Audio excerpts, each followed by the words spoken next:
তো বন্ধুরা আবারও চলে এলাম আজকের নতুন একটি গল্প নিয়ে। তো চলো বন্ধুরা শুরু করি। আমি তিথি। সাধারণ এক মেয়ে, এক শান্ত শহরে বড় হয়ে ওঠা।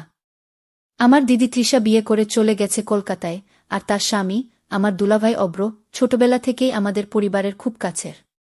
সেই বর্ষার দিনটা মনে আছে আজও। দিদি ও দুলাভাই এলেন আমাদের বাড়িতে কয়েকদিনের জন্য। আমি ছাদে বসে বই পড়ছিলাম। হঠাৎ কারো ছায়া পড়ল সামনে। তিথি, এখনো গল্পের বই ফেলে রাখিস না? চোখ তুলে দেখি দুলাভাই। হালকা ভেজা চুল, গায়ে হালকা সাদা কুর্তা। আমি হেসে বললাম, আপনারা এলেন, এখন পড়া কোথায় চলে গেছে কে জানে। ওই মুহূর্তে কিছু একটা ছিল, হয়তো বাতাসে, হয়তো চোখের দৃষ্টিতে। একটা অলিখিত টান, একটা পুরনো পরিচিত মানুষকে নতুনভাবে অনুভব করার মতো।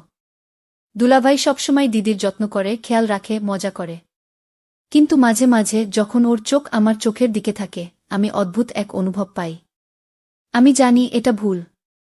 আমি জানি আমি কিছু চাইছি না। তবুও কোথাও একটা অস্পষ্ট আবেগ জন্ম নিচ্ছে। সেই রাতে আমি জানালার পাশে দাঁড়িয়েছিলাম। বাইরে বৃষ্টি পড়ছে, কিন্তু ভেতরে আমি কিছু অনুভব করছি, অতীত, টান আর অপরাধবোধের এক অদ্ভুত মিশেল।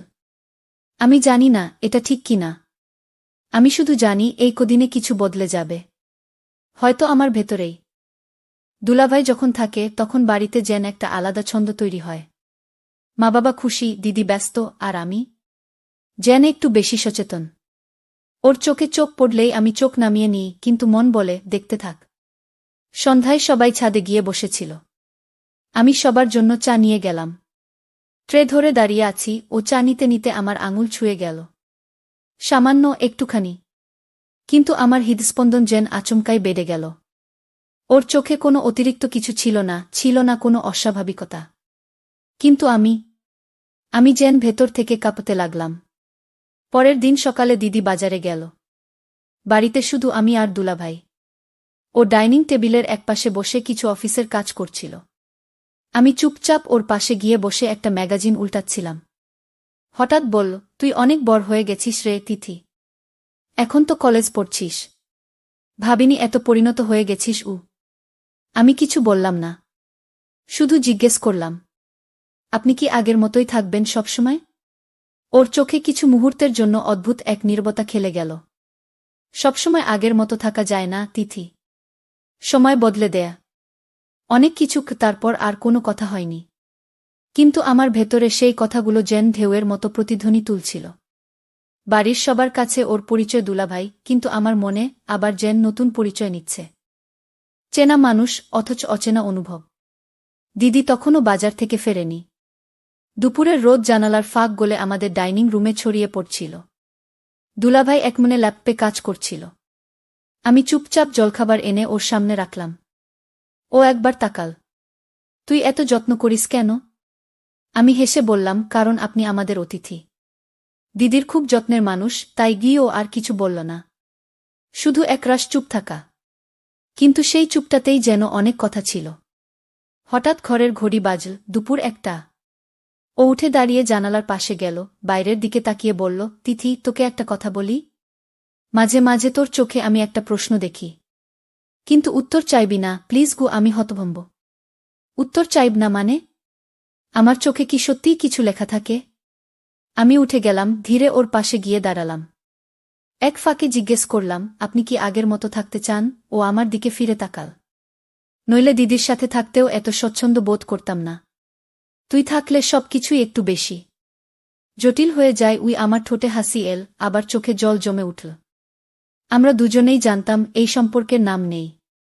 তবুও অনুভব আছে। একটু অশ্লীল নয়, শুধু নীরব, গভীর। এক ধরনের ছায়াঘেরা ভালোবাসা। রাতে বিদ্যুৎ চলে গিয়েছিল। বাড়ি নীরব হয়ে গিয়েছিল অন্ধকারের মধ্যে। দিদি তখন নিচে রান্নাঘরে গ্যাসের আলোয় কিছু বানাচ্ছিল। আমি ছাদে উঠে গিয়েছিলাম একটু বাতাস খেতে। অবাক হয়ে দেখলাম দুলাভাইও ছাদে। এক কোণে বসে আকাশের দিকে তাকিয়ে আছে। মেঘে ঢাকা, নরম চাঁদের আলো ছড়িয়ে পড়েছে চারপাশে। আমি ধীরে ওর পাশে গিয়ে বসে বললাম, আকাশটা আজ কেমন অদ্ভুত না? ও হেসে বলল, আকাশও বুঝি কোনো সিদ্ধান্তে পৌঁছাতে পারে না। একটুও পরিষ্কার নয়। আমাদের মধ্যে নীরবতা নেমে এল। তবে সেটা অস্বস্তির না, বরং এক ধরনের স্বস্তির নীরবতা। আমি জিজ্ঞেস করলাম, আপনি কি কখনো নিজের ইচ্ছেগুলোকে থামিয়ে রেখেছেন শুধু অন্যদের কথা ভেবে? ও একটু চুপ করে থেকে বলল, হ্যাঁ তিথি, অনেকবার। কিন্তু প্রথমবার কেউ এমন করে জিজ্ঞেস করল ওর কথায় কেমন যেন একটা কম্পন ছিল। আমি জানি না কেন, মনে হচ্ছিল ওর পাশে থাকলে একটা নিরাপত্তা পাই। অথচ জানতাম সমাজ, সম্পর্ক, দায় সব কিছু মিলে আমাদের পথ আলাদা।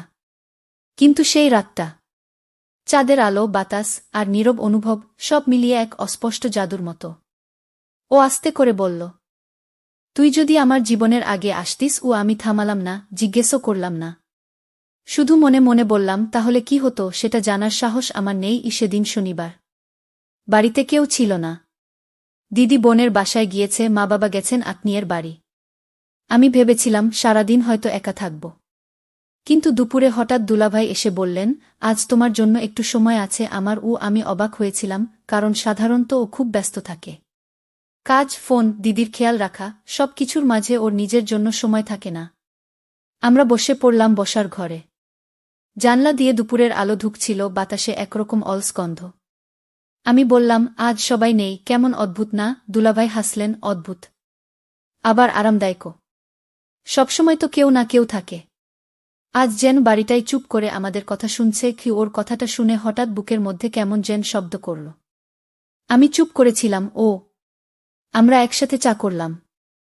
চুপচাপ বসে থেকে অকারণে অনেক কিছু বললাম, ছোটবেলার কথা, কলেজের স্মৃতি, দিদির মজা করা আচরণ। কখন যে বিকেল হয়ে গেল বুঝিনি। একসময় আলো নিভে এলো ঘরের কোণে কোণে।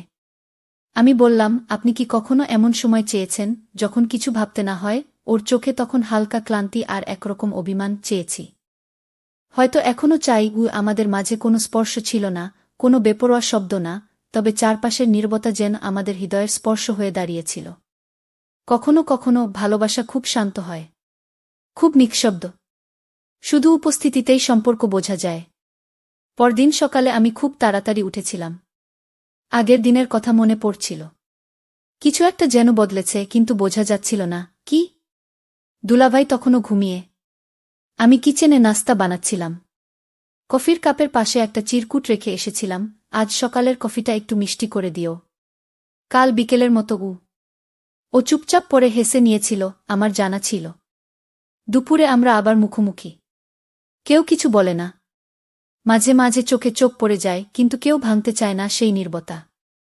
আমি বললাম, আপনি জানেন, কিছু কিছু অনুভূতির ভাষা হয় না, কিন্তু তারা থেকে যায়। ও চোখের দিকে তাকিয়ে শুধু মাথা নাড়ল।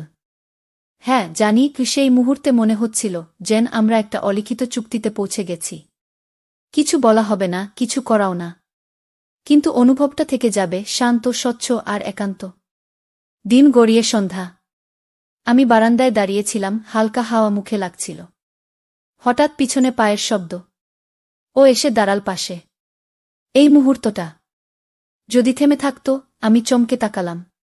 বললাম, সব মুহূর্ত কি থামিয়ে রাখা যায়? ও হেসে বলল, না, কিন্তু কিছু অনুভব মনে থেকে যায় চিরকাল। ও সন্ধ্যা গড়িয়ে রাত। মা বাবা গ্রামে, বাড়িটা নির্জন, ছাদে ঠান্ডা বাতাস বইছে। আমি ছাদে দাঁড়িয়ে আকাশ দেখছিলাম, হঠাৎ পেছন থেকে পায়ের ধ্বনি। একা। দুলাভাই এসে পাশে দাঁড়ালেন। হ্যাঁ, আজকাল অনেক কিছুতেই একা লাগছে গি। আমার কথা শুনে ও চুপ করে রইল কিছুক্ষণ। তারপর বলল, সবাইকে তো বলা যায় না কিছু কথা, বিশেষ করে যারা সবচেয়ে কাছের। আমি অবাক হয়ে তাকালাম। ওর কণ্ঠে কেমন এক গলাভেজা গভীরতা। আপনি কি কাউকে কিছু বলতে চান? আমি আস্তে জিজ্ঞেস করলাম। হয়তো, কিন্তু ভয় হয় যদি সম্পর্কটাই বদলে যায়। ও চোখের দিকে তাকাল। সেই চোখে ছিল এক অপার্থিব কোমলতা। আমি চোখ নামিয়ে নিলাম। হঠাৎ ও বলল, তিথি, তুমি কি জানো, তুমি শুনতে জানো? ঠিক যেভাবে কেউ না বলেও সব বলে ফেলে আমার বুকের ভিতর কেমন কেঁপে উঠল। কিছু একটা ঘটছে যেটা ভাষায় বোঝানো যাবে না, কিন্তু অনুভবে ঠিকই টের পাওয়া যায়। ও পাশে দাঁড়িয়ে ছিল কিছুক্ষণ। তারপর বলল, আজ ভালো লাগল। কথা না বলেও অনেক কথা হল। আমি হেসে ফেললাম। তাহলে কি কালও এমন দেখা হবে? ও বল হালকা গলায়। আমি বললাম, হয়তো, যদি আকাশ আবার এমন করে ডাক পাঠায়। সেই দিনটায় আকাশ ছিল একেবারে নীল, যেন অনেক দিনের গোপন কথা বলার জন্য অপেক্ষা করছিল। আমি আর দুলাভাই, মানে এখন আর শুধু দুলাভাই বলা যায় না। আমাদের মাঝে যে দূরত্ব ছিল তা আর নেই। একসাথে বহু মুহূর্ত কাটানোর পর একদিনের এক নিরিবিলি দুপুরেই আমরা বুঝে ফেলেছিলাম এই সম্পর্কটা কোনো নামের অপেক্ষায় নেই, এটা অনুভবের। সেই দুপুরে আমি বারান্দায় বসে চুপ করেছিলাম।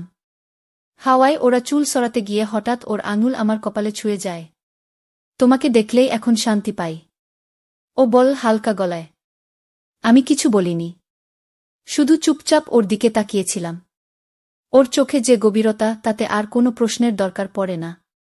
ওর পাশে বসে আমি বললাম, এই সময়টা, এই শান্ত অনুভূতিটা কখনো ফুরিয়ে যাবে না তো? না, যদি আমরা শব্দের চেয়ে অনুভবকে গুরুত্ব দিই। ও বলল, আমার হাতটা আলতো করে ধরেই। কোনো প্রতিশ্রুতি ছিল না, ছিল না কোনো ঘোষণা। তবু যেন হৃদয়ের গভীরে এক মৌন মিলন ঘটে গেল, নীরব সম্মতির মতো।